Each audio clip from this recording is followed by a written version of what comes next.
محمد صلوات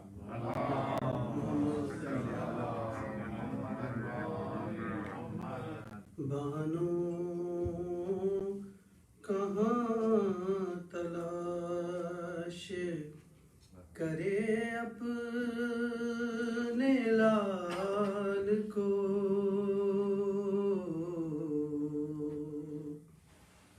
جنگل میں مار ڈالا ہے زہرا کی آل کو، بانو کہاں تلاش، زینب کے ساتھ روتی ہیں سب مل کے بیبیاں، زینب کے ساتھ روتی ہیں سب مل کے بیبیاں، جب دیکھتی تھیں روز وہ وقت زوال کو، بانو کہاں تلاش، شبیر لا رہے ہیں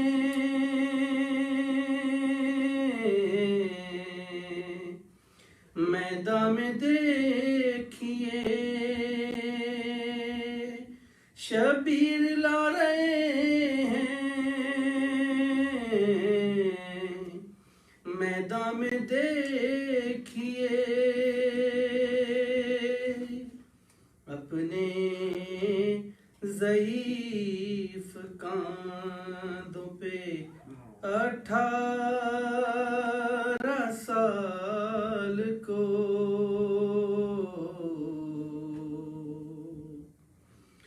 بانو کہاں تلاش، شبیر دل کو تھام کے غش کھا کے گر پڑے، شبیر دل کو تھام کے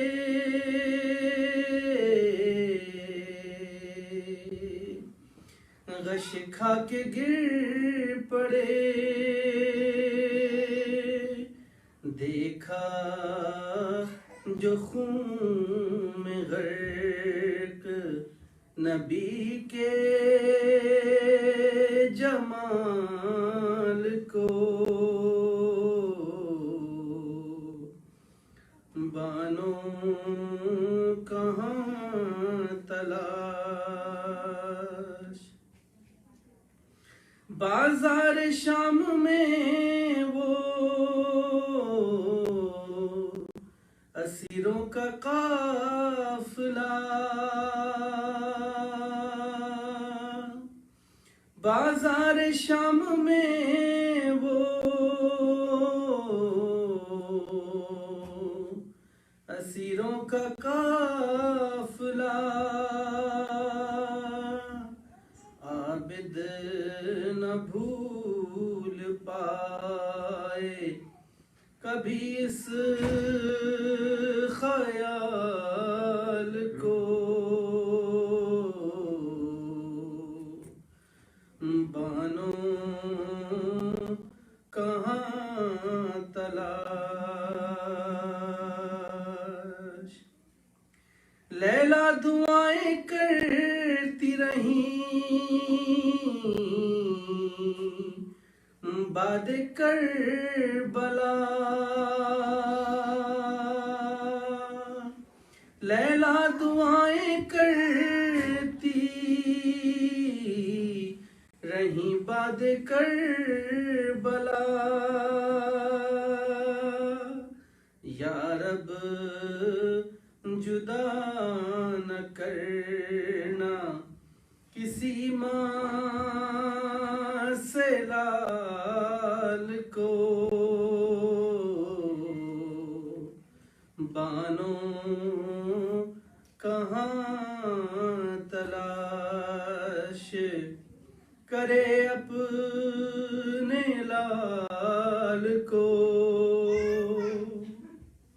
جنگل میں مار ڈالا ہے زہرا کی آل کو۔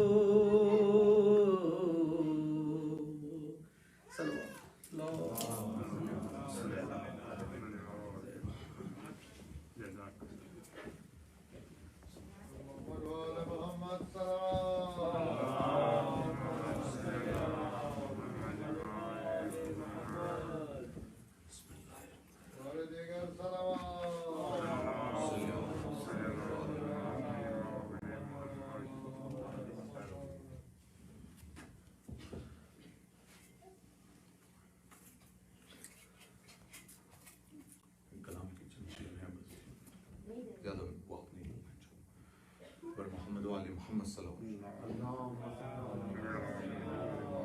وسلم ایک مرتبہ اور بلند تر درود پڑھتے ہیں۔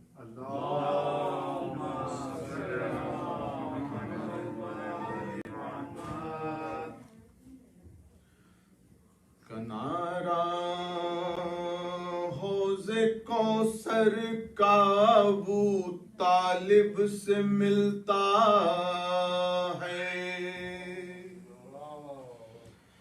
کنارہ حوض کوثر کا ابو طالب سے ملتا ہے، نبی کی آل کا شجرہ ابو طالب سے ملتا ہے، نبی کی آل کا شجرہ ابو طالب سے ملتا ہے، مدینہ کربلا مکہ نجف قم سامرا مشہد، مدینہ کربلا مکہ نجف قم سامرا مشہد، ہر ایک منزل ہر ایک رستہ ابو طالب سے ملتا ہے، ہر ایک منزل ہر ایک رستہ ابو طالب سے ملتا ہے، پڑھا جو سورہ الحمد تو دل یہ پکار اٹھا، پڑھا جو سورہ الحمد تو دل یہ پکار اٹھا،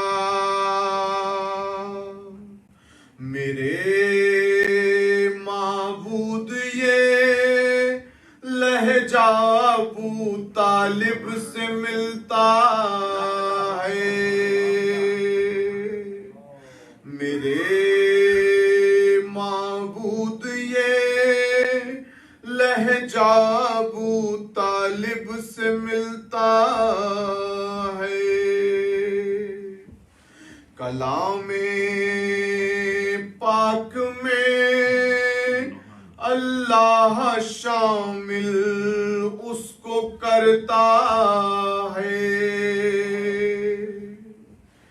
کلام پاک میں اللہ شامل اس کو کرتا ہے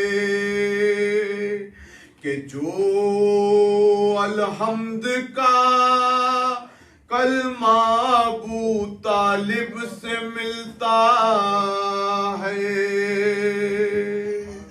کہ جو الحمد کا کلمہ ابو طالب سے ملتا ہے، نہ کیوں کر آئے پھر عباس میں خوئے وفاداری، نہ کیوں کر آئے پھر عباس میں خوئے وفاداری، کہ ان کے خون کا رشتہ ابو طالب سے ملتا ہے، فدا بچوں کو اپنے کر دیا اپنے بھتیجوں پر، فدا بچوں کو اپنے کر دیا اپنے بھتیجوں پر، یہ زینب کا عمل کتنا ابو طالب سے ملتا ہے، یہ زینب کا عمل کتنا ابو طالب سے ملتا ہے۔ صلوات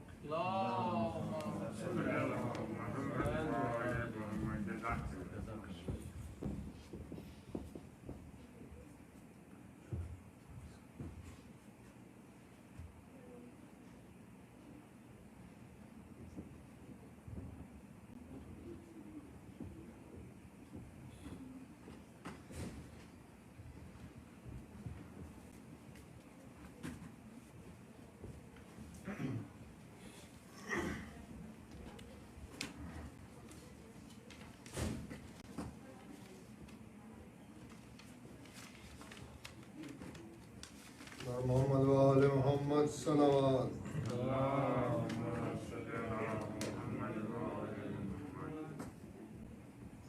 ختم ہے ماہ ازا چھوڑ کے جاتے ہیں حسین، زخم تاروں کو یہ پیغام سناتے ہیں حسین، کیجئے آہ بکا چھوڑ کے جاتے ہیں حسین، ہم سے ہوتے ہیں جدا چھوڑ کے جاتے ہیں حسین، آئیے آج تو ہم غم کی طرح غم کر لیں، آخری روز ہے دل کھول کے ماتم کر لیں، آخری روز ہے دل کھول کے ماتم کر لیں، علی اکبر کی شہادت پہ بہائیں آنسو، علی اصغر کی شہادت پہ بہائیں آنسو، خوب سرور کی شہادت پہ بہائیں آنسو، آئیے آج تو ہم غم کی طرح غم کر لیں، آخری روز ہے دل کھول کے ماتم کر لیں، وہ کڑی دھوپ وہ تپتا ہوا بنیاد کریں، اور اجڑا ہوا زہرا کا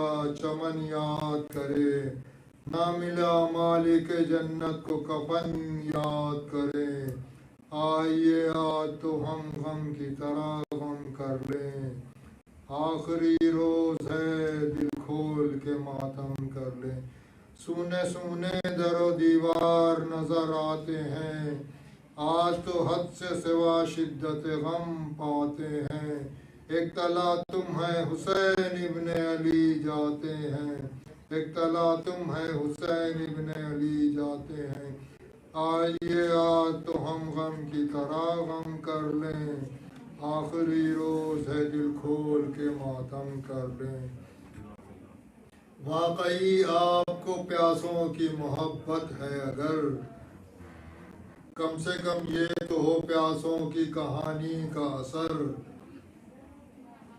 خون دل آنکھ سے بہنے لگے پانی بن کر، آئیے آج تو ہم غم کی طرح غم کر لیں، آخری روز ہے دل کھول کے ماتم کر لیں۔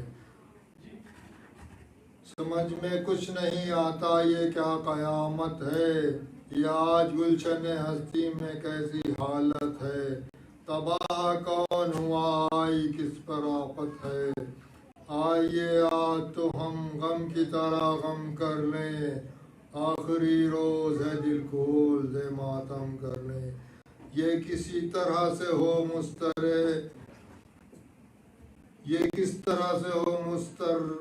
رسول کی جائی، ہو جانثار تھے ان کو اجل کی نیند آئی، گلے کٹائے پڑے ہیں علی کے شہدائی، آئیے آج تو ہم غم کی طرح غم کر لیں، آخری روز ہے دل کھول کے ماتم کر لیں۔ نکل کے آنکھ سے آنسو گواہ ہوتا ہے، آج زینب کا بھی دل غم سے پھٹا جاتا ہے، کہ آج زینب کا بھی دل غم سے پھٹا جاتا ہے، یہ ظلم خیموں میں اب بادشاہ ہوتا ہے، یہ ظلم خیموں میں اب بادشاہ ہوتا ہے، آئیے آج تو ہم غم کی طرح غم کر لیں، آخری روز ہے دل کھول کے ماتم کر لیں۔ اور محمد وآل محمد صلوات۔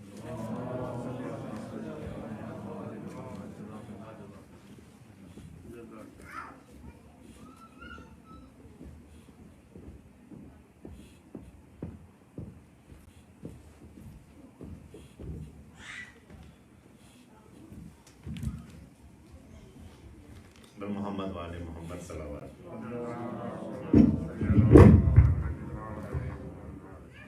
مومنین مومنات، محرم کا انصار تھا اور ایک پورا سال انتظار کرتے ہیں کہ محرم آئے گا اور ہم عزاداری کریں گے، اور محرم آتا بھی ہے اور اس قدر جلدی جو ہے وہ گزر جاتا ہے۔ اور آج جو محرم کا سلسلہ شروع ہوا تھا 2.25 مہینے پہلے، اس کی آخری مجلس ہے جس سے کہ سید حسن طباطبائی قبلہ جو ہے وہ خطاب کریں گے۔ مومنین و مومنات، آپ کا تعاون رہا، بہترین مجالس ہوئی ہیں سینٹر میں، مولا کا بڑا احسان ہے، اس کا کرم ہے، اور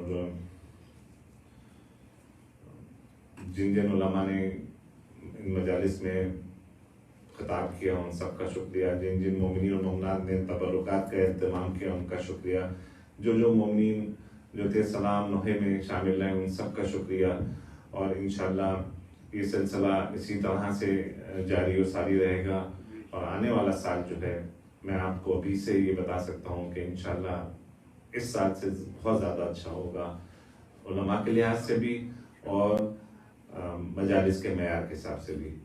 ہماری پوری کوشش ہے کہ ہم بہترین علماء کو یہاں پہ لائیں اور ان سے مجالس جو ہے وہ خطاب کروائیں، اور انشاءاللہ آپ دیکھیں گے کہ اگلے سال میں بہترین پروگرام پیش ہوں گے۔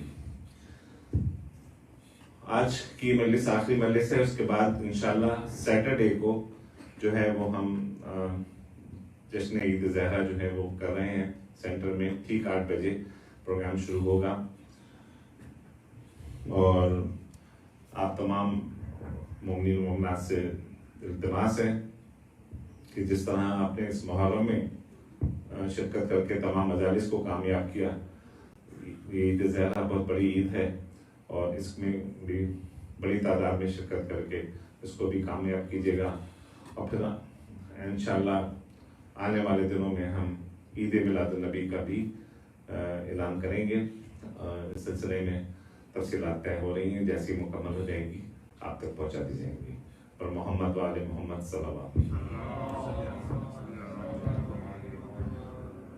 چند بند حضرت امام حسن عسکری کی شہادت کے سلسلے میں، اس کے بعد پھر میں قبلہ کو زحمت دوں گا۔ فاتحہ۔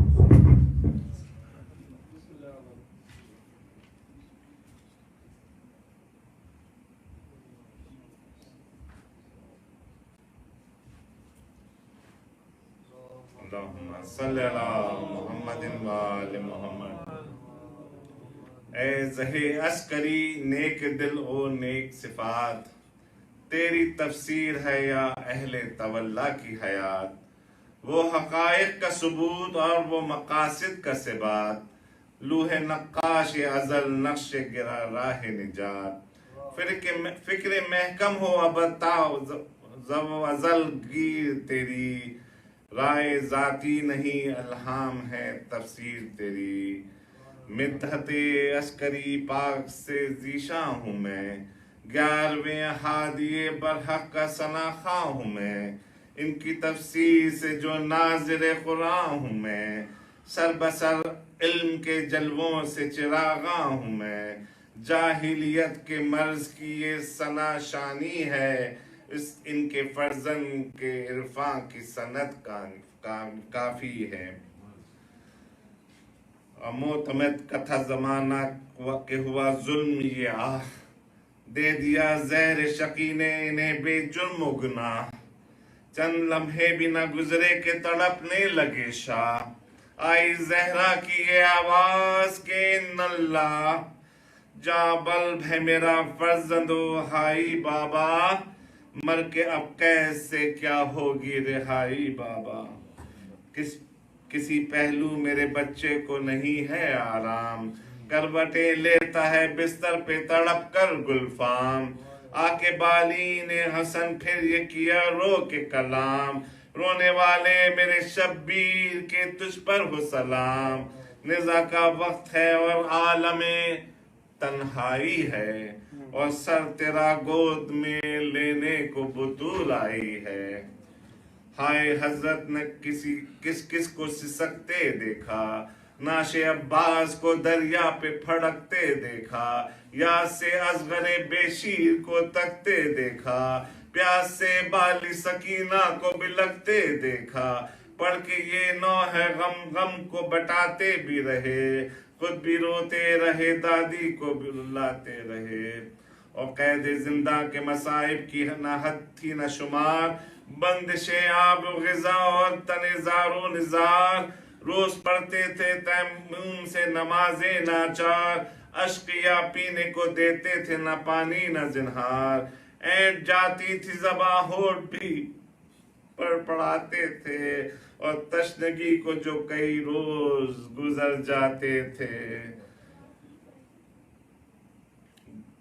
دوستوں حسب تمنا امام کونین، مجلس غم میں ہے مہندی بھی ہمارے مابین، دل سے آتی ہے یہ آواز صدا بس شین و شین، السلام شہیدی منقطع میں خون حسین، اشک غم نظر امام دوسرا کرتا ہوں، تعزیت آپ کے بابا کی ادا کرتا ہوں، اور حاضر مجلس ماتم جو شہدائے امام، عرض کرتے ہیں یہ سب بھی وہ شہید والا کو سلام، ہائے کن لفظوں میں دے آپ کو پرسا یہ غلام، ہے بھرے گھر کی عزا پھر ستم کوفہ و شام، قاسم و اکبر و اصغر کے لیے رونا ہے، اور 1 2 کیا کہ 72 کے لیے رونا ہے، پر محمد و آل محمد صلوات۔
بسم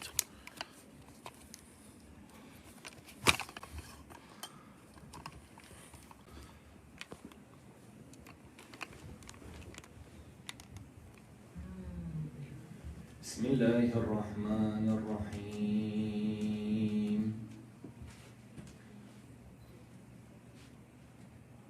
صلى الله عليك يا مولاي يا رسول الله صلى الله عليك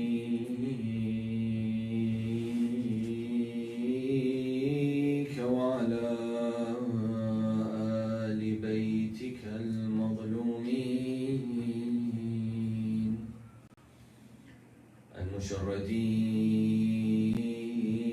المشردين عن الأوطان صلى الله عليك يا مولاي يا أبا عبد الله وعلى ابنك الشهيد المسموم الحسن بن علي العسكري يا رحمة الله الواسعة ما خاب من تمسك بكم وأمنا من لجأ إليكم يا ليتنا كنا معكم سادتي فنفوز فوزا عظيما.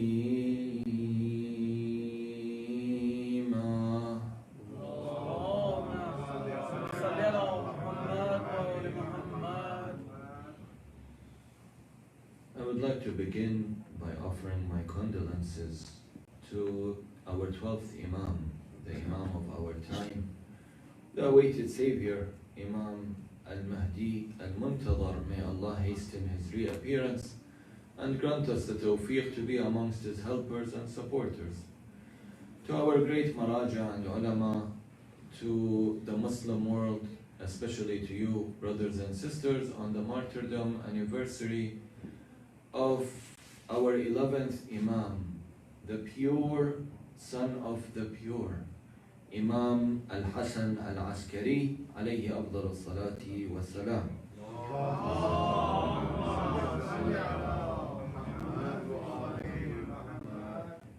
When we read into the history of the Ahlul Bayt, alayhim afdal salati wa salam, we notice that as if there is a special duty or a specific role that is given to each Imam of the Imams of the Ahlul Bayt alayhim as-salam.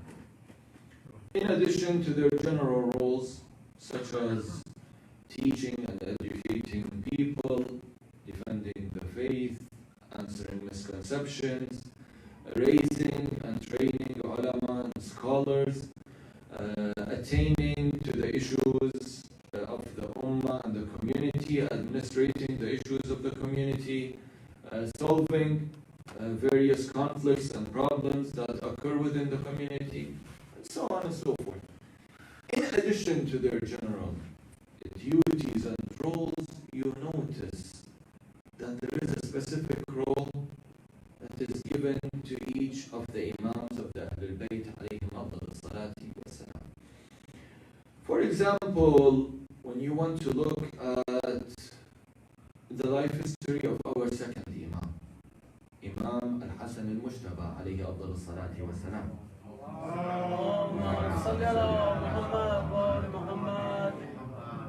We notice that his main role was in his peace treaty with Muawiyah and how he prepared the ground for the movement of Abi Abdullah al-Hussein alayhi salam through that peace treaty by exposing the true face of Bani Umayyah and by showing people who Bani Umayyah truly are.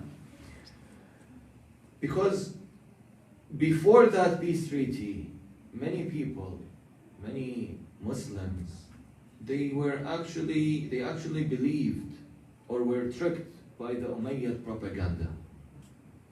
And for the Imam to show them the true face of the Umayyad, he went through that peace treaty and he succeeded in his mission in preparing the ground for the movement of Imam al-Hussein alayhi salam. When you look at the life of our third Imam, Imam al-Hussein alayhi salam, we notice that his blessed movement is the reason that safeguarded Islam and kept the teachings of Rasulullah sallallahu alayhi wa sallam alive until now, until the day of judgment. He shook the ground from underneath the thrones of the oppressors and the tyrants through this blessed movement. He also made a clear distinction between faith and these oppressive tyrant rulers. There was an aura of holiness and sacredness that was given to the ruler at that time. And the rulers before Yazid enjoyed that aura of sacredness that was given by the people to the ruler.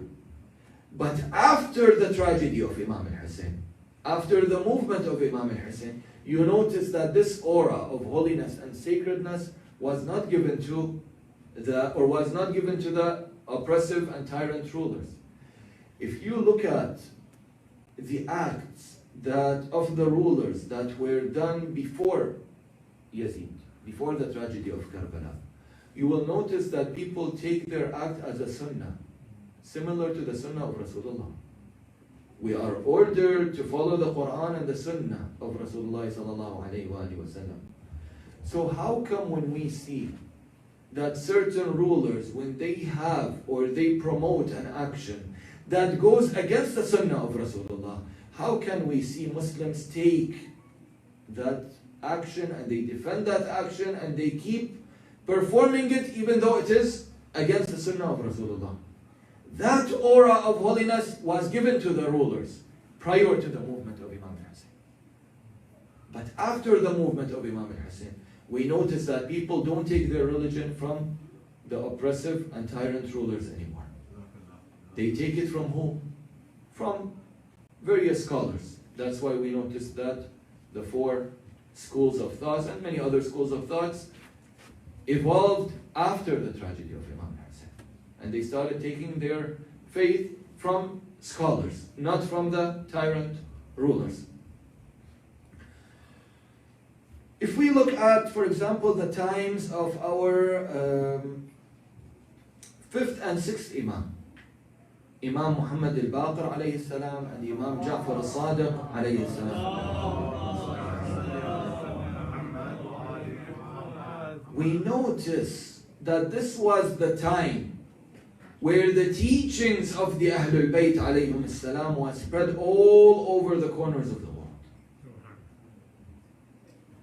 To the extent that most of the ahadith, most of the narrations of the Ahlul Bayt alayhim salam that we have today comes from these two great Imams, Imam Muhammad al-Baqir and Imam Ja'far al-Sadiq salamullahi alayhima.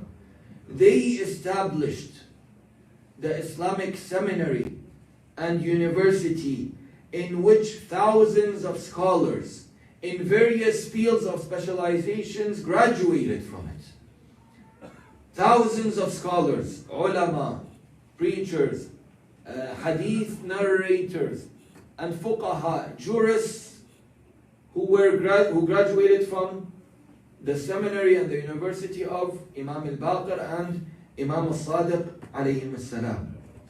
Now, of course, this was all possible due to the environment that they lived in, due to the circumstances that they have faced.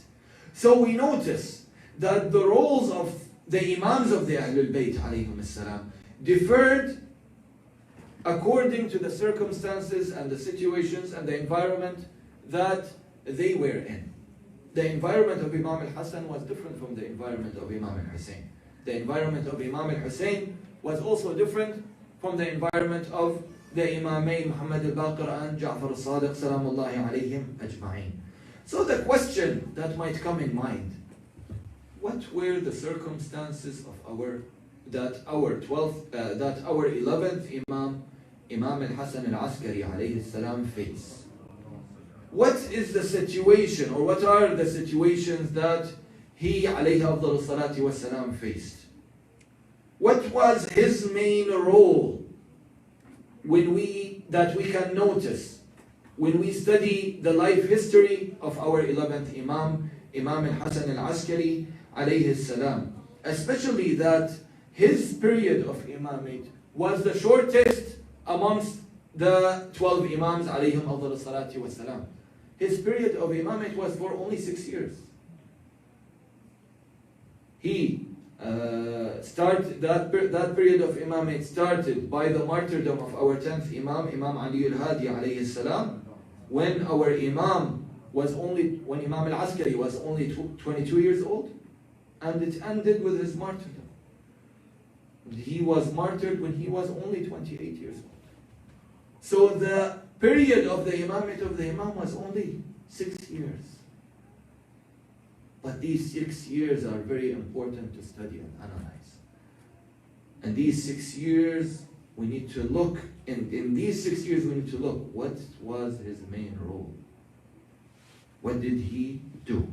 So in tonight's lecture, I would like to touch upon 2 important points. Point number 1, what were the circumstances of our 11th Imam, Imam al-Hasan al-Askari alayhi salam? What were the circumstances that he faced? What were the situations that he faced? How was his life in Samarra? Samarra at the time of the Imam was the capital city of the Abbasids. So how was his life over there? How did the Abbasid government treat our holy Imam, our holy 11th Imam alayhi salam? Point number 2, how did Imam al-Askari alayhi salam prepare the society for the occultation of the 12th Imam, of his son, the 12th Imam, Imam al-Mahdi al-Muntadhar? May Allah hasten his reappearance. Inshallah, we will discuss these 2 points after a loud salawat ala Muhammad wa ali Muhammad.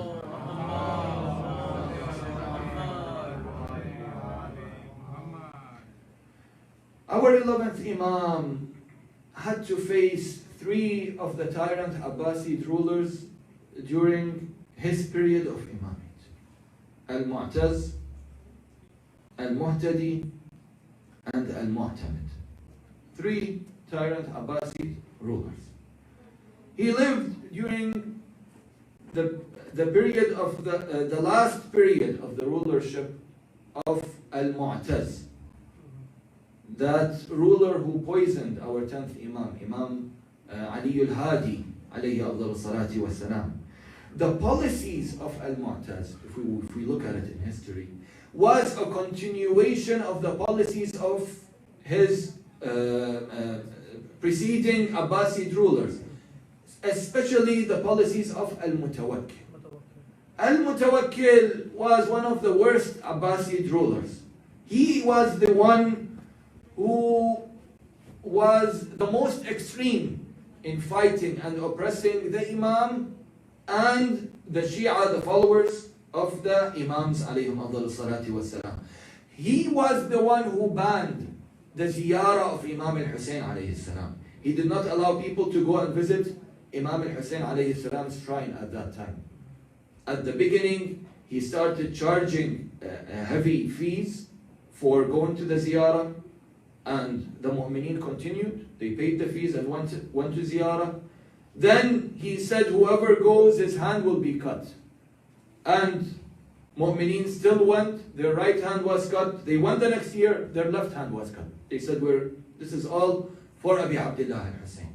Then he was even more extreme in that. And he said, I will kill 1 out of 10 visitors for Imam al-Hussein. And still, the mu'mineen went and visited Imam al-Hussein alayhi salam, and they sacrificed their life for that ziyarah. Of course, all this was with the permission of Imam Ali al-Hadi alayhi salam. The Imam encouraged the mu'mineen to not stop the ziyarah. The ziyarah of Abi Abdullah al-Hussein cannot be stopped, regardless of the case.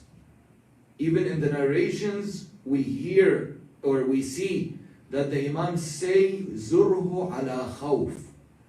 Visit him, visit Abi Abdullah al-Hussein, even if you're afraid, even if there is danger for your life. The ziyarah of Abi Abdullah al-Hussein cannot be stopped. And we've seen how far Al-Mutawakkil went, and Imam Ali al-Hadi kept encouraging the mu'mineen, the followers, to visit Imam al-Hussein alayhi salam regardless of what the oppressor will do.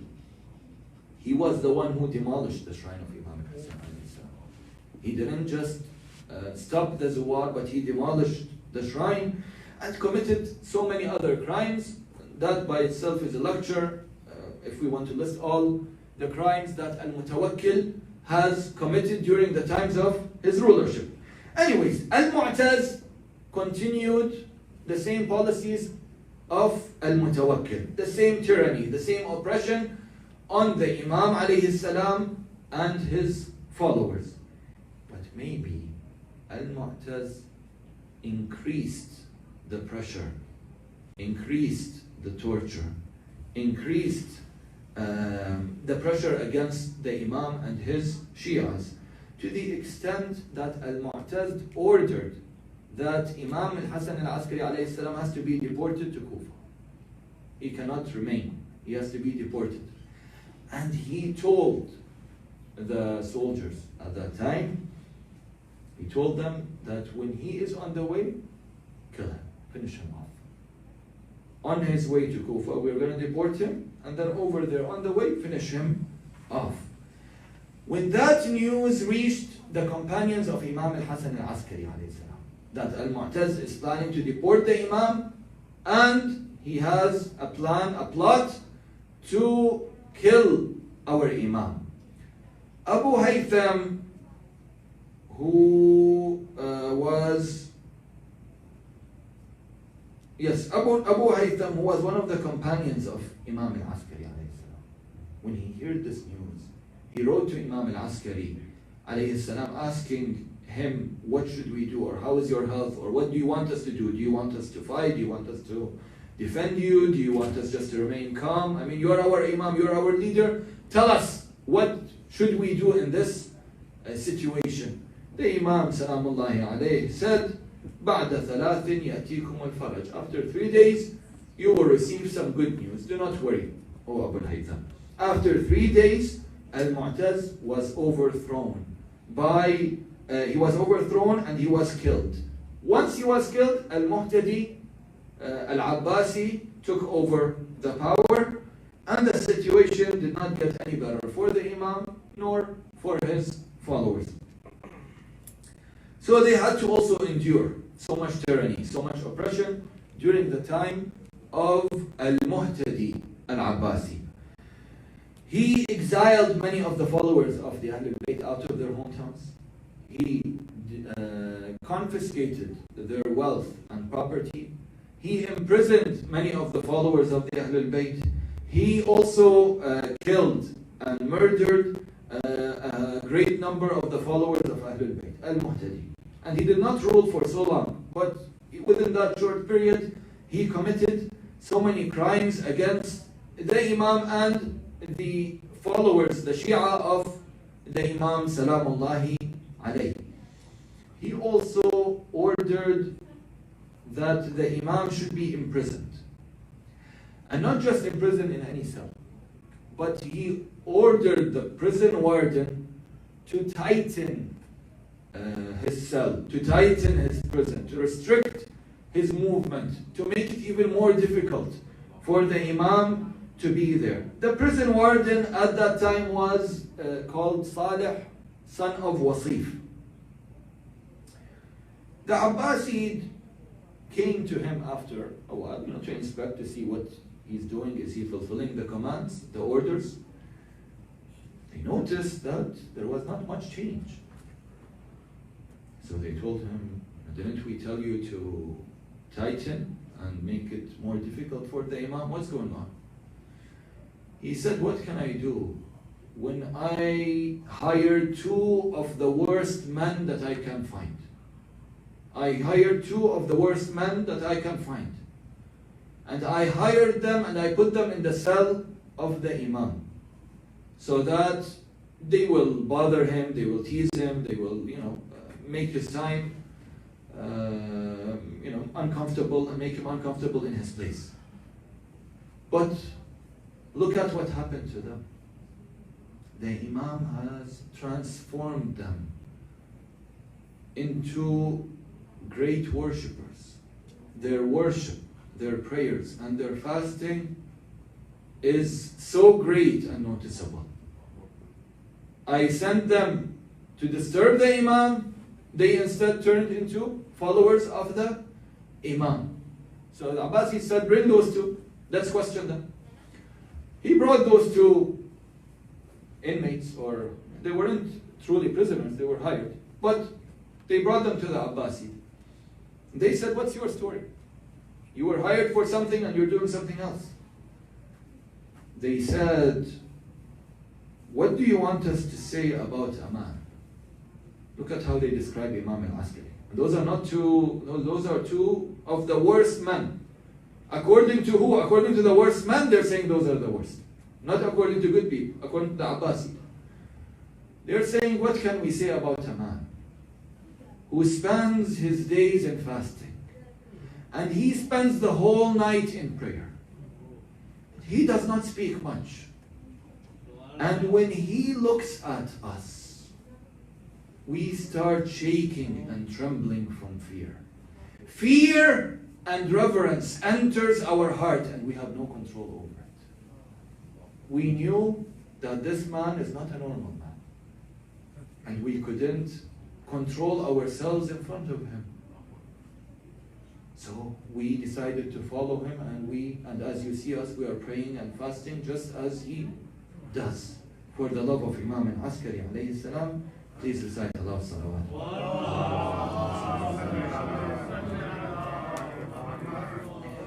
When the Abbasid heard this, they left the house of Sa'id ibn Wasif, and they knew that their plot has failed.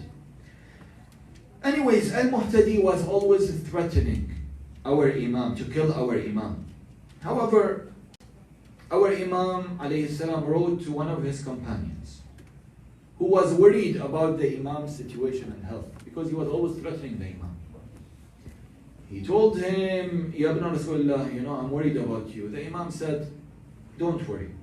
Count 5 days, and on the 6th day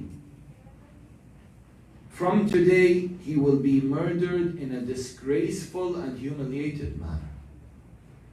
The 6th day came, the army of Al-Muhtadi abandoned him, to the extent that he entered Samarra alone. He entered his capital city. His army base, he entered it and he was alone. And he was screaming in the street, calling for help, that I am Amirul Mu'mineen. He's saying, I am Amirul Mu'mineen. I am your caliph. Defend your caliph. No one took care of him. Everyone abandoned him. No one listened to his pleas till he was killed in that manner, in that humiliating and disgraceful manner, as the Imam Salamullahi alayhi prophesied. Then Al-Mu'tamid came into power. Which year was that? 256 after Hijrah. Now, the circumstances were unstable when Al-Mu'tamid came into power. There were several reasons for this instability in the situation at that time. Number one, the Turks, or the Turkish forces, they basically took control of the palace. I mean, they're doing the inside job. The face is still the face of the Abbasid ruler, but the real decision maker became the Turks. Why? The Abbasid, the preceding rulers, and the rulers throughout the time, they were hiring so many Turks in their army. And many of them elevated through the different positions, till many of them became army generals and general commanders. And many of them were also working as servants in the palace. So when they became great in number, and they had a great influence in the Abbasid Caliphate, they started controlling. They had an upper hand, or a very strong hand or influence in the decision making of the Abbasid Caliphate. So that was one reason for the instability. Number two, there were many revolts and many movements that were happening all around the Muslim world, in the different states of the Muslim world during the time of Al-Mu'tamid.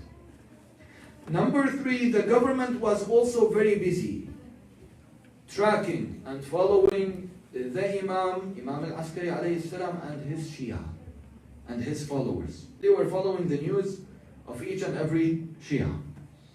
Imam al-Hasan al-Askari, at the time of Al-Mu'tamid, he was taken out from prison and he was put into house arrest. So he was in his house but under house arrest.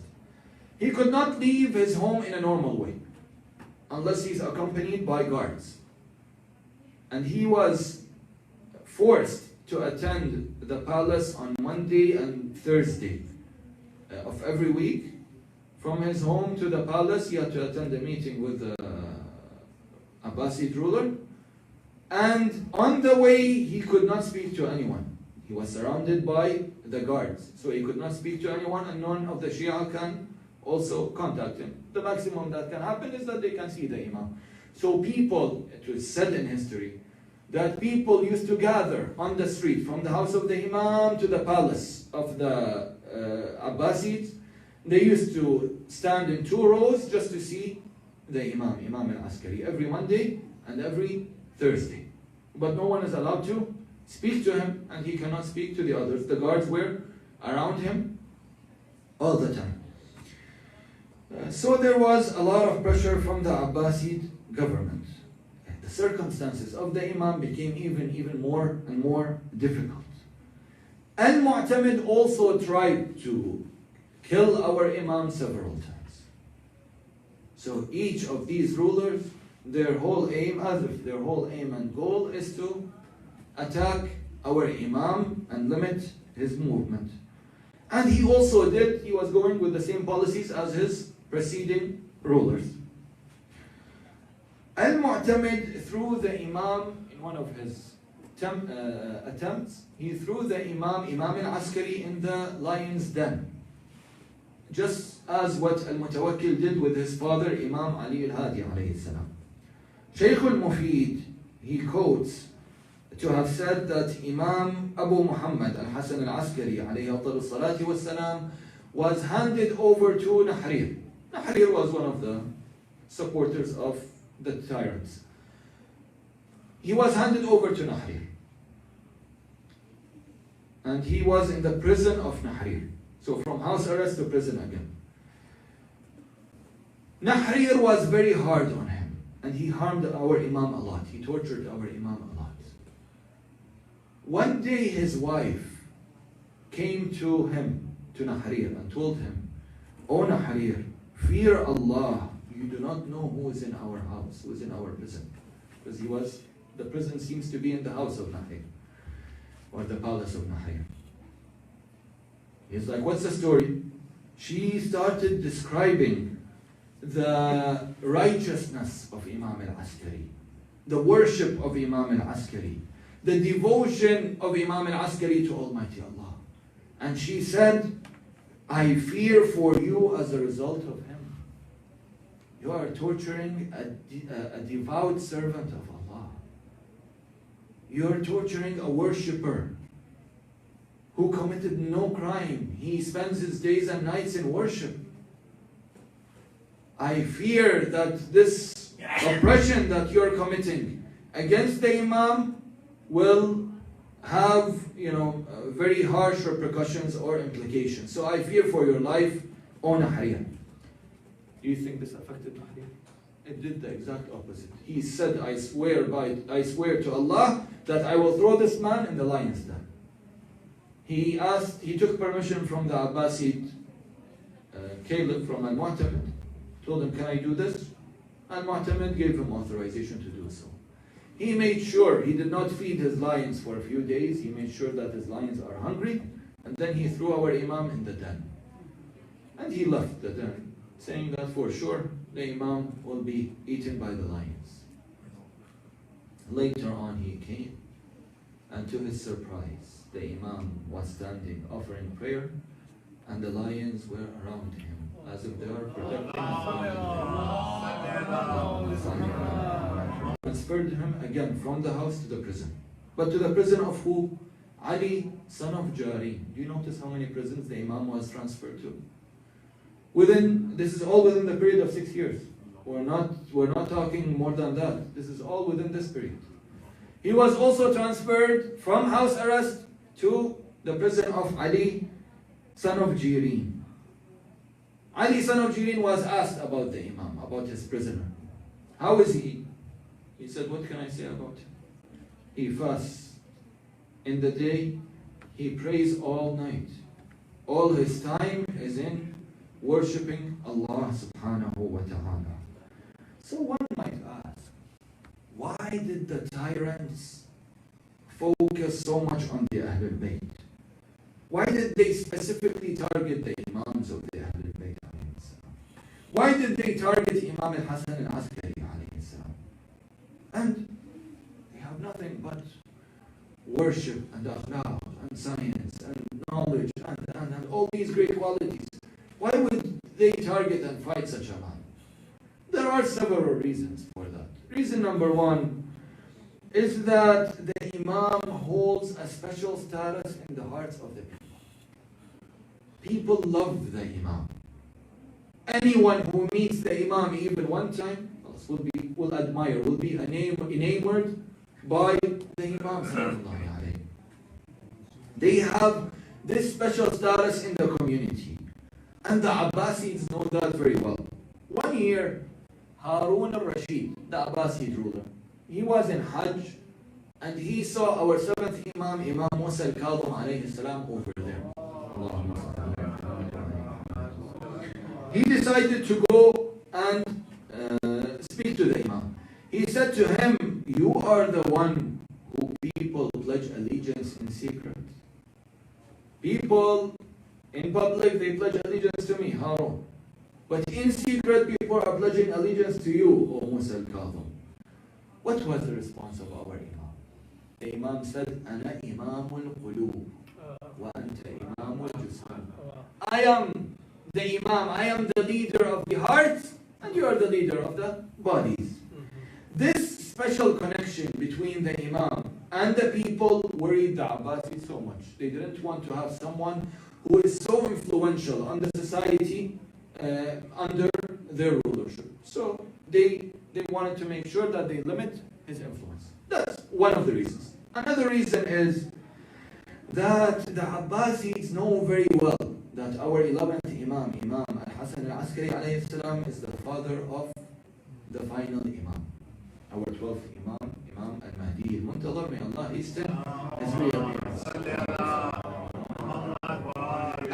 And they know very well that he is the one who will fill this earth with justice and equity, just as it is filled now with injustice and tyranny. And he is the one who will remove all the tyrants and the oppressors from their power. He will overthrow them all. And he will not keep any unjust ruler ruling on earth.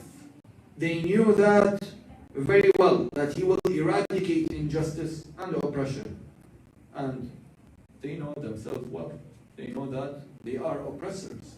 They know that they are tyrant rulers.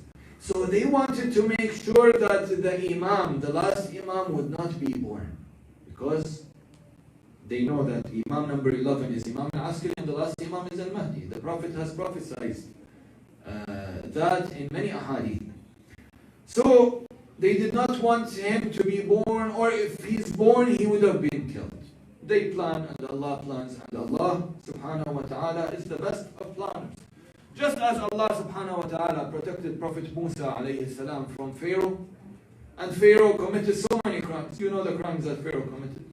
He attacked he aborted so many pregnancies.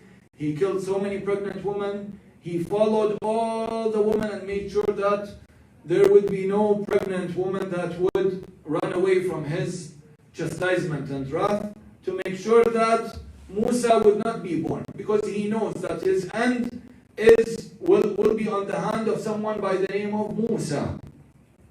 Yet Allah subhanahu wa ta'ala protected the mother of Musa and protected Musa alayhi salam.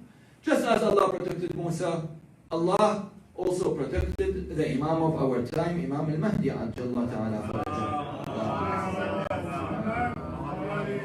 The Abbasids kept a close eye on the Imam and on the house of the Imam. He was under house arrest, so there were guards surrounding the house. It wasn't enough for them. They even hired female guards to enter into the house of the Imam and inspect the house of the Imam anytime, either in the day or at night, whenever they want. And to go and check on all the women of the Imam, to make sure if there's any woman that is pregnant or any woman that shows a sign of pregnancy, they would immediately either kill her or abort that pregnancy. So they kept following that, yet they plot and Allah plans, and Allah is the best of planners. Moving on to the second point. How did Imam al-Hasan al-Askari alayhi salam prepare the society for the occultation of our 12th Imam, Imam al-Mahdi Ajalallahu ta'ala farajahu sharif? In these extremely difficult circumstances, Imam al-Hasan al-Askari alayhi salam had to keep preparing the followers to a very important milestone or shift from seeing and physically seeing the Imam of the time to an Imam that cannot be seen with the eyes. Yes, he is there, he is in occultation, but we do not have direct contact with him. So the time of Imam al-Askari was very critical. There were various reasons, for various perspectives. Number one, his short age that he was martyred in. He was martyred when he was in the age of 28 years old. His imamate is only 6 years old. So this makes it very critical. He does not have much time to work. The shift in the politics and the political movement that was happening in the Muslim world, the political instability was not in the favor of the situation of the Imam. Also, all the Abbasid rulers, they unanimously agreed on torturing and keeping a watchful eye on the Imam and his Shias. They had no mercy from in that point. Number four, they kept tracking the movement of the Imam and all of his Shia. Everywhere they go within the Muslim world. Why? Because there is over 500 ahadith from the Holy Prophet ﷺ in the book of Muslims that talks about the birth of the last and final Imam and his birth, the signs of his reappearance, how he will fill this world with justice and equity, just as it is filled now with injustice and tyranny, and he will remove the head of the oppression, the head of the oppressors. So they know very well from Rasulullah sallallahu alaihi wasallam, and all Muslims know that the 12th Imam is from the progeny of Imam Al-Hasan Al-Askari alayhi salam. So we notice that the role of the Imam was very critical and very crucial towards preparing the society in such a condition, to be able to withhold and be patient over such tragedy. The Muslim society has been used to seeing their leader and the Imam and directly communicating with them for 250 years. 2.5 centuries from Rasulullah to the 11th Imam, the Muslims were in direct contact with their Imams. All of a sudden now, there will be, or soon, there will be no more contact with the Imam. And you know how it is difficult when the masses cannot keep in touch or keep in contact with their leader. This is something that is very, very difficult. So the role of preparing the society for the occultation of the Imam was divided amongst all the Imams of the Ahlul Bayt. But the main role of Imam al-Askari alayhi salam, because he is the father of our 12th Imam, was to prepare, due to him being the father, due to him being the last of the Imams, to prepare for the occultation of the Imam. So it was very critical and very dangerous at the same time because of the watchful eyes of the Abbasid government. So to ensure the safety and the well-being of Imam Sahib al-Asr wa Zaman, Allah Ta'ala Farajahu Sharif, the Imam al-Askari alayhi salam, he did not introduce him or his birth to everyone. He only introduced it to the innermost circle of the Shia community. Not that he did not introduce it at all. He introduced it to a very small number of Shias. For example, he sent a letter to one of the great trustworthy companions by the name of Ahmad ibn Ishaq al-Qummi. He sent him a letter informing him of the birth of the 12th Imam and informing him to tell only the trustworthy Shias in his area, in Qom. And to be careful not to spread the news all over the masses. Don't break the news into the general masses. Only keep it within the innermost close circles. The Imam also introduced his first and second representatives. As you know, the first and second ambassador of Imam al-Mahdi Ajallah Ta'ala Faraja were Uthman ibn Sa'id al-Amri and his son Muhammad, son of Uthman al-Amri. Uthman ibn Sa'id al-Amri was the companion and the representative of Imam al-Hadi, Imam al-Askari, and the Imam of our time, Imam al-Hujjah, Ajallah Ta'ala Farajahu. He was the first of the ambassadors, the first of the four ambassadors. And, mashallah, his son was also the second ambassador of the Imam. He served the Imam of our time for 40 years of his life. His representation of Imam al-Mahdi Ajallah Ta'ala Faraja lasted for 40 years till he passed away. So 40 years of his holy life was in the service of the Imam of our time. The Imam al-Askari introduced these two representatives to many of his Shias, all the Shias that were visiting. He introduced to them that they are my representatives and they will be the representatives of my son al-Mahdi, so that people will know who to contact when our Imam departs from this world. Muawiyah son of Hadid, Muhammad son of Ayyub son of Nuh, and Muhammad son of Uthman al-Amri, they all narrate. Three narrators, they all say that once we were in the presence of Imam al-Askari with 40 men. And the topic of the living Hujjah, the Imam of our time, came or was spoken about in front of the Imam. The Imam, Salamullahi alayhi, then when this topic was presented, all of a sudden from one of the rooms of the house, a young boy whose features are very similar to the features of Imam al-Hasan al-Askari alayhi salam, came out, and Imam al-Askari, when he saw him, he said, هَذَا إِمَامُكُمْ مِنْ بَعْدِي. This is your Imam after me. وَهَذَا خَلِيفَتُكُمْ وَهَذَا خَلِيفَتِي عَلَيْكُمْ. And he is my caliph, my successor upon you. أَطِيعُوهُ وَلَا تَتَفَرَّقُوا. Obey his commands and do not disunite. وَلَا تَتَفَرَّقُوا مِنْ بَعْدِي. Do not disunite after me. فَتَهْلَكُوا. You will be ruined if you disunite. Because I'm telling you that this is the Imam. You should obey him. If you disunite, then who are you going after? You're going after a path that is not the straight path. أَمَا إِنَّكُمْ لَا تَرَوْنَهُ مِنْ بَعْدِ هَذَا. You saw him right now, you will not see him after that. So now you saw with your own eyes the Imam of your time, but you will not see him after that because he will be in occultation. Also, Ahmad ibn Ishaq al-Qummi, he once was in the presence of Imam al-Askari alayhi salam. And also the topic of the living Imam came up.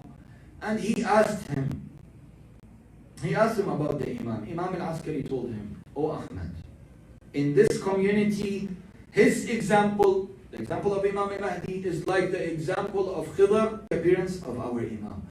Ahmad immediately asked the Imam, is there a sign, is there a symbol that you can give me, my master, that would satisfy my heart? When he said this, a boy came out from one of the rooms. And the narration says he was about 3 years old. But his face was so bright that it looked like a full moon. He began to speak to me and said, أَنَا بَقِيَّةُ اللَّهِ فِي أَرْضِهِ, I am the remnant of Allah on His earth. وَالْمُنْتَقِمُ مِنْ أَعْدَائِهِ, and I am the revenge taker from His enemies. فَلَا تَطْلُبْ أَثَرًا بَعْدَ عَيْنٍ يَا أَحْمَدَ بْنَ إِسْحَاقٍ. So do not demand any sign or proof after what you just saw before your eyes, O Ahmad ibn Ishaq. And then the Imam went into that room. Now it is not surprising for an Imam at this young age to be speaking, for we have an example of a great Prophet of Allah speaking in the cradle, Prophet Jesus ﷺ, who spoke in defense of his mother, Sayyidah Maryam salamullahi alayha. He was just in his cradle. So this is not something that is surprising for an Imam to be, at that age and speaking. They are the proofs of Allah on this earth. So after hearing these powerful words from Imam al-Mahdi, Ajallah ta'ala farajah, Ahmad ibn Ishaq left the house of the Imam, but his heart was full of joy and happiness for being granted that opportunity to see the Imam of his time. Then later on in another session, he came back to Imam al-Askari alayhi salam, and he told him, Yabna Rasulullah, I was very much pleased at the favor that you bestowed upon me, to be able to see the Imam of my time, Imam al-Mahdi Ajallah ta'ala farajah. But I have a question. With regards to Khidr and Dhul Qarnayn, you said that the example of this Imam is like of the Khidr and Dhul Qarnayn. Can you clarify on this point? The Imam al-Askari said, prolonged occultation. His occultation will be very long. It will not be a short one. So the Imam prepared the society by appointing direct representatives, Uthman ibn Sa'id al-Amri and Muhammad ibn Uthman, the first two representatives.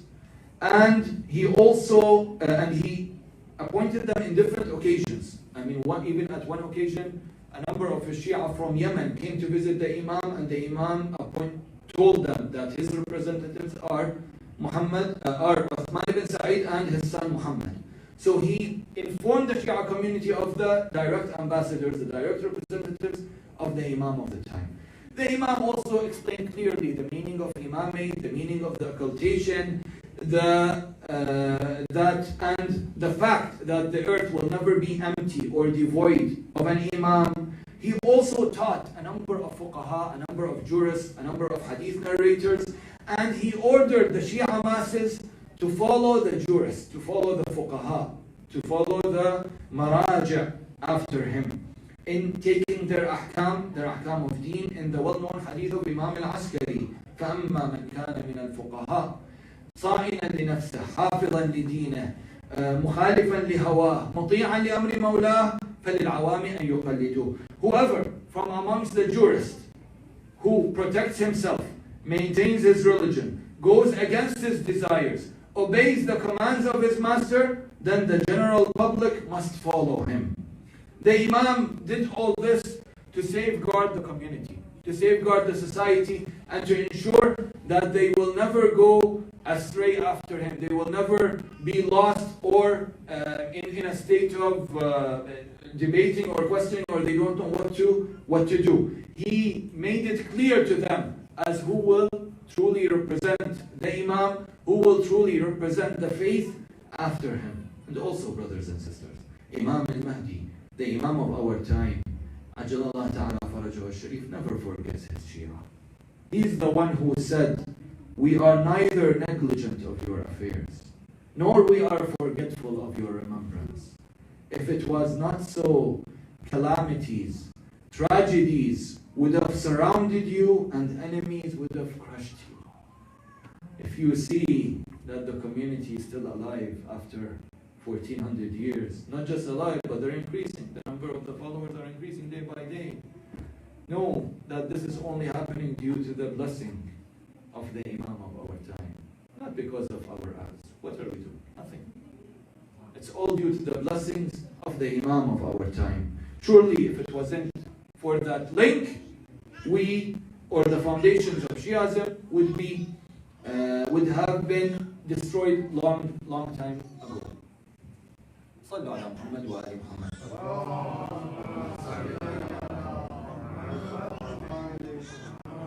Brothers and sisters, tonight is the night of the 8th of Rabi'ul Awwal.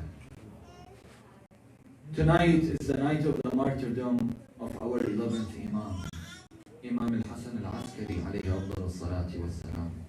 Let us narrate the story of our Imam's final moments. Let's go and travel with our hearts to Samarra. This is where our Imam's final moments are. Imam al-Hasan al-Askari alayhi salam was given poison in prison by the cruel Abbasid rulers. Then, after that, they freed him to go back to his own house.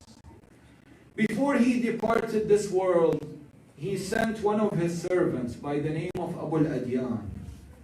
He sent him to a city that is close to Baghdad, a city by the name of Madain. Salman al-Farisi is buried there, city of Madain. Our holy Imam was in Samarra. He ordered Abu al-Adyan to take certain letters to some people in Al-Madain. He told him, they will reply by writing and give it to you. Bring back these letters, and it will take you 15 days going and coming back. You will be back in 15 days. On the 15th day, you will enter the city of Samarra. But what will you see when you enter, O Abu al-Adyan? When you enter, you will hear people crying. You will hear people wailing. Crying and wailing for who? Crying and wailing for Imam al-Hasan al-Askari. You will enter my house and you will see my body laying on the ground. You will see my body laying. Abu al-Adyan said, Ya Ibn Rasulullah, I don't know how will I have patience at that moment. But O Ibn Rasulullah, O son of Allah's messenger, tell me what should I do at that moment? To whom imamate will be after you? Imam said, you will follow the one who will ask you about the letters, for he is the Imam after me. Abu al-Adyan said, can you give me a second sign? The Imam said, the one who will pray over my body is the Imam after me. Abu al-Adyan said, can you give me a third sign, Ya Ibn Rasulullah? He said, yes, the one who will say what is in the belt is the Imam after me.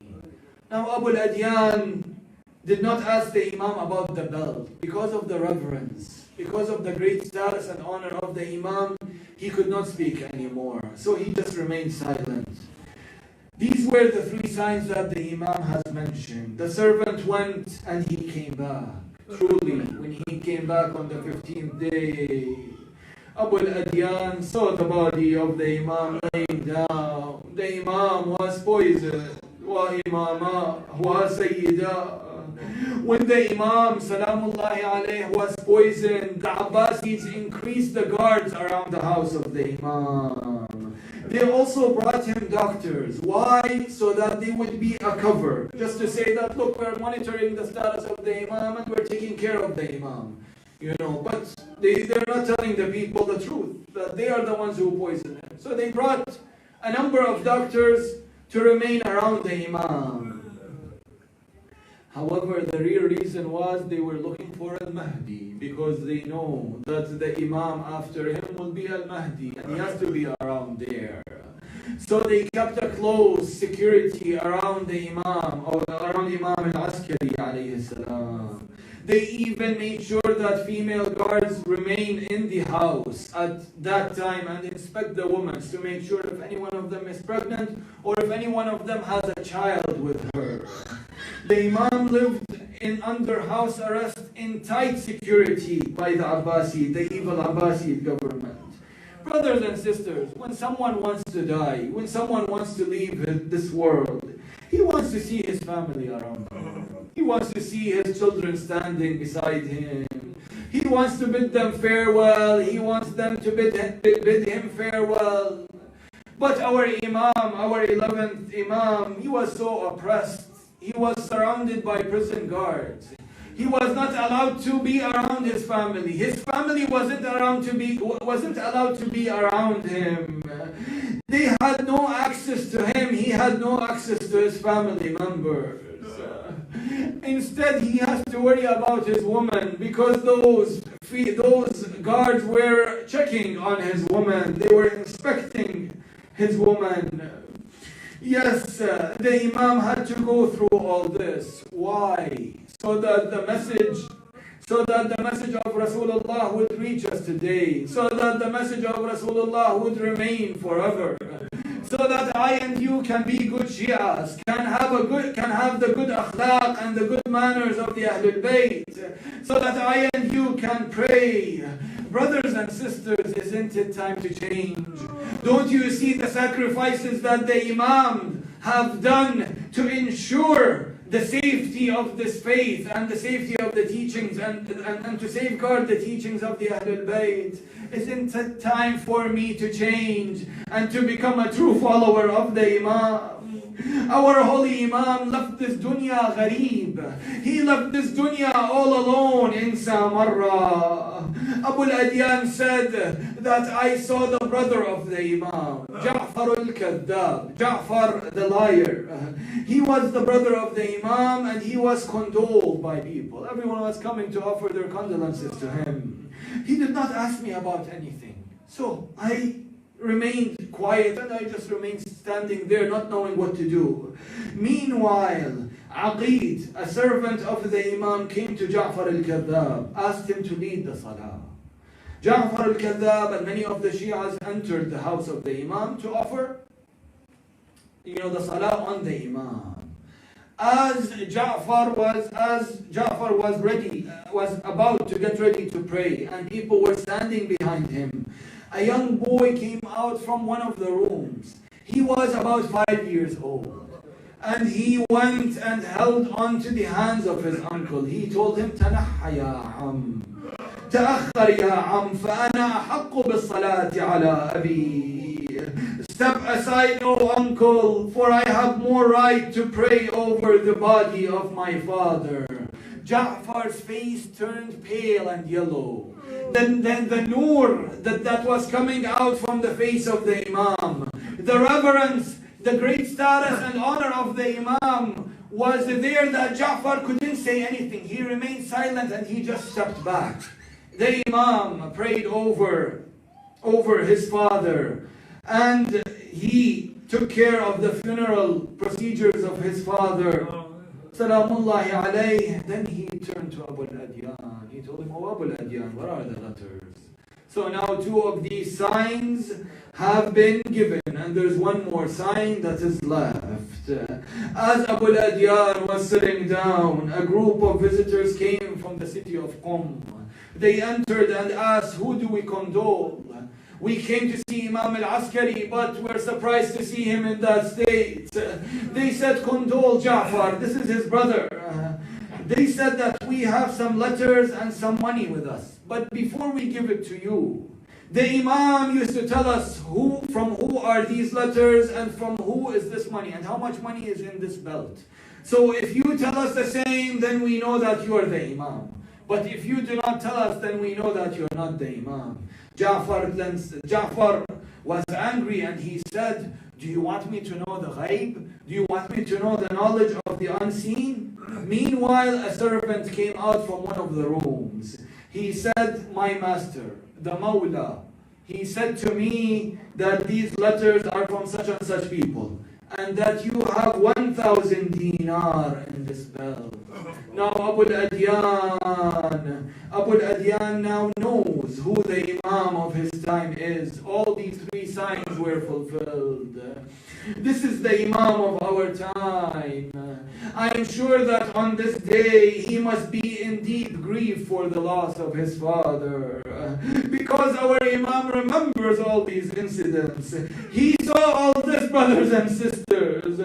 But I want to turn to the Imam of our time. Oh Master, Ya Sahib al-Zaman, you have come to the body of your father. You have done all the funeral procedures over the body of your father, Imam al-Askari. You have prayed over him, you have buried him. But I want to ask you, Ya Sahib al-Zaman, tell me about your grandfather Hussein.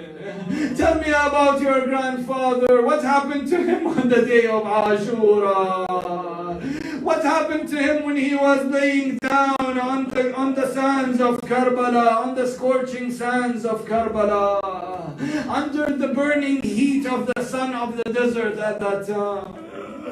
Sayyida Zainab stood there looking at the body of our master Abi Abdullah al-Hussein. But describe that body to me. It was a body without a head. It was a body that was covered with spears and arrows. It was a body that was cut into pieces. A body that was smeared with blood. Then she saw the tribe of Al-Hurr ibn Yazid al-Riyahi.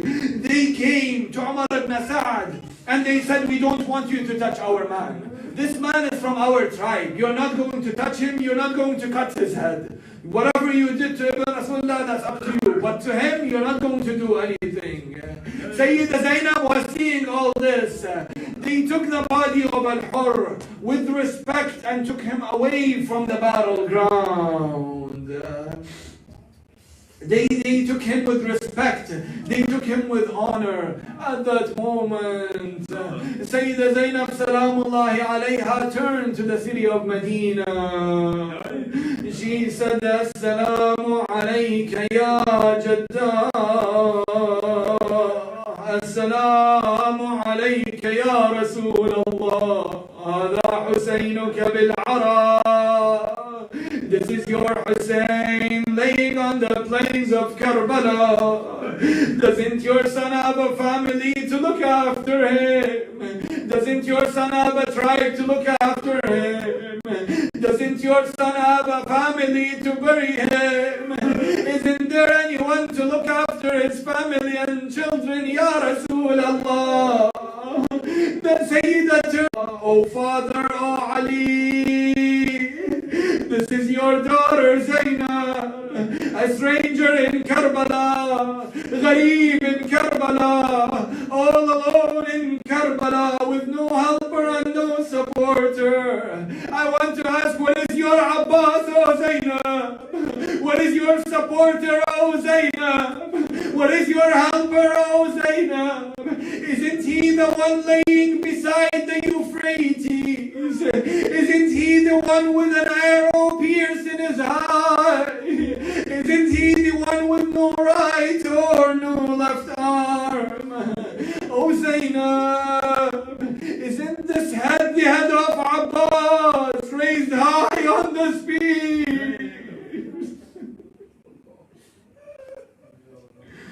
Inna lillahi wa inna ilayhi raji'un.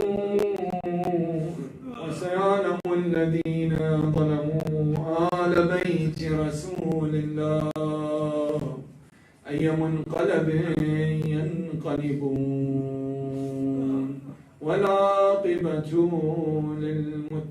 للمتقين. مات من حسين.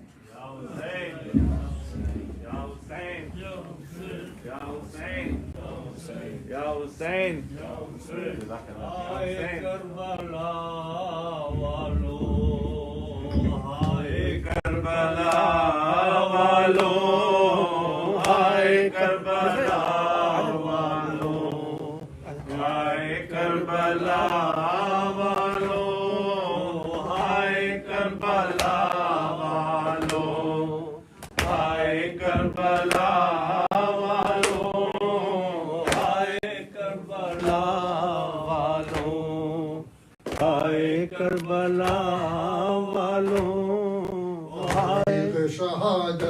حسن عسکری کی ہے، تاریخ شہادت یہ حسن عسکری کی ہے، تاریخ شہادت یہ حسن عسکری کی ہے، تاریخ شہادت یہ حسن عسکری کی ہے، یتیم ہو گیا 12واں امام، یتیم ہو گیا 12واں امام، یتیم ہو گیا 12واں امام، یتیم ہو گیا 12واں امام، فریاد یہ شیعان علی ولی کی ہے، تاریخ شہادت یہ حسن عسکری کی ہے، تاریخ شہادت یہ حسن عسکری کی ہے، ہوا ہے 11واں رہبر میرا شہید، ہوا ہے 11واں رہبر میرا شہید،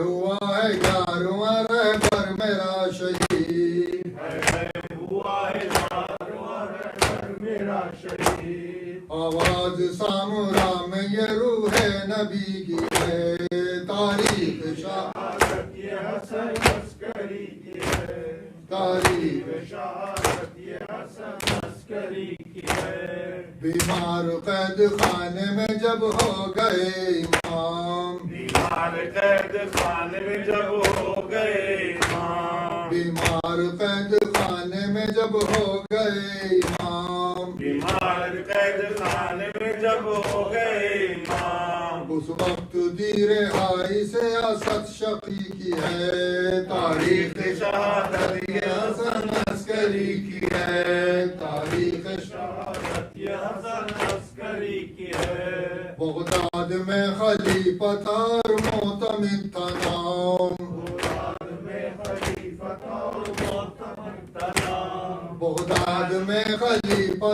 اور معتمد تھا نام، بغداد میں خلیفہ اور معتمد تھا نام، کھلوایا زہر اس نے شرارت اسی کی ہے، تاریخ شہادت یہ حسن عسکری کی ہے، تاریخ شہادت یہ حسن عسکری کی ہے، تھا سامرے میں شور کے لوگوں یہ کیا ہوا، سامنے میں شور کے لوگوں یہ کیا ہوا، تھا سامرے میں شور کے لوگوں یہ کیا ہوا، سامنے میں شور کے لوگوں یہ کیا ہوا، کانوں پہ آج لاش حسن عسکری کی ہے، تاریخ شہادت یہ حسن عسکری کی ہے، تاریخ شہادت یہ حسن عسکری کی ہے، ہمارے امام کی ہو خیر ہے خدا، ہمارے امام کی ہو خیر ہے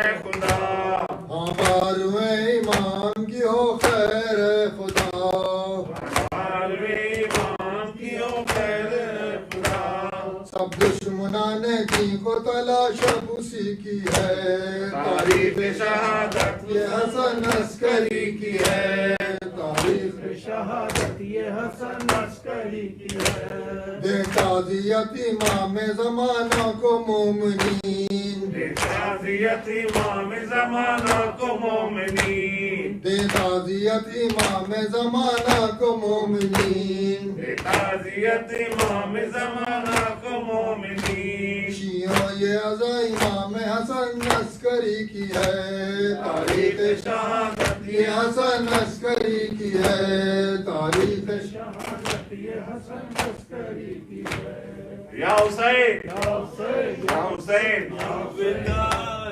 حسین الوداع، الوداع حسین الوداع، الوداع حسین الوداع، رخصت کی گھڑی اے کربلا والو خدا حافظ، خدا حافظ، سلام آخری، سلام آخری اے کربلا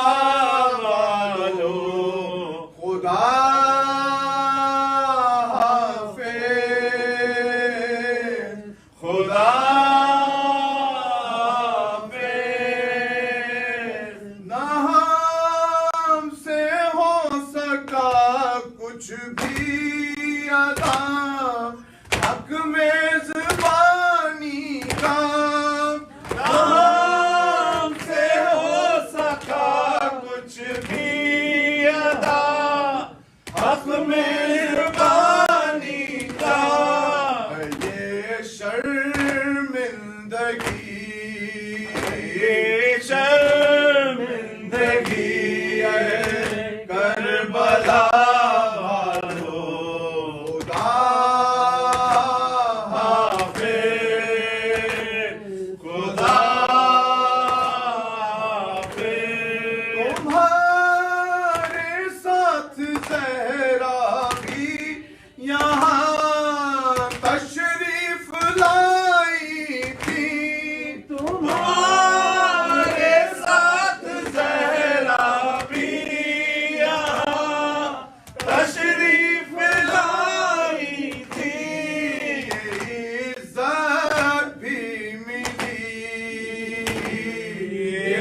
عزت بھی ملی ہے کربلا والو خدا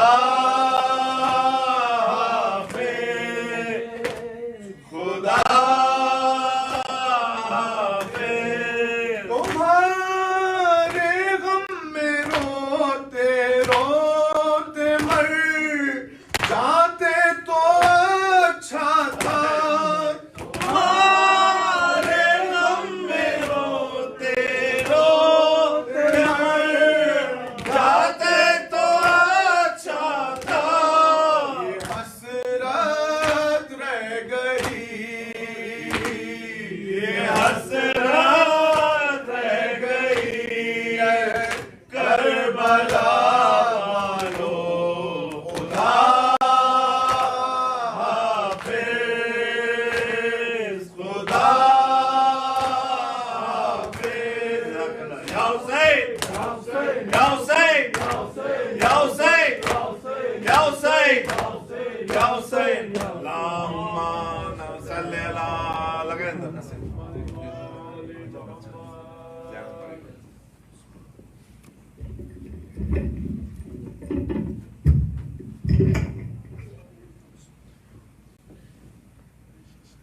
السلام علیکہ یا مولایا یا حسن ابن علی الحادی المہتدی ورحمۃ اللہ وبرکاتہ السلام علیکہ یا حجت اللہ وابن حجتہ السلام علیکہ یا صفی اللہ وابن اصفیائہ السلام علیکہ یا خلیفۃ اللہ وابن خلفائہ وابا خلیفتہ السلام علیکہ یا ابن خاتم النبیین السلام علیکہ یا ابن سید الوصیین السلام علیکہ یا ابن امیر المؤمنین السلام علیکہ یا ابن سیدات نساء العالمین السلام علیکہ یا ابن ائمۃ الہادین السلام علیکہ یا ابن الاوصیاء الراشدین السلام علیکہ یا عصمت المتقین السلام علیکہ یا امام الفائزین السلام علیکہ یا رکن المؤمنین السلام علیکہ یا فرج الملحوفین السلام علیکہ یا وارث الانبیاء المنتجبین السلام علیکہ یا خازن علم وسیع رسول اللہ السلام علیکہ یا خازن علم وسیع رسول اللہ السلام علیکہ یا داعی بحکم اللہ السلام علیکہ ایھا الناطق بکتاب اللہ السلام علیکہ یا حجت الحجاج السلام علیکہ یا ہادی الامم السلام علیکہ یا ولی النعم السلام علیکہ یا عیبۃ العلم السلام عليك يا سفينة الحلم السلام عليك يا أبا الإمام المنتظر ظاهرة للعاقل حجته وثبتت في اليقين معرفته اللهم صل عليه أفضل ما صليت على أحد من أصفيائك وحجاجك وأوليائك وذريات رسولك وأنبيائك آمين يا رب العالمين.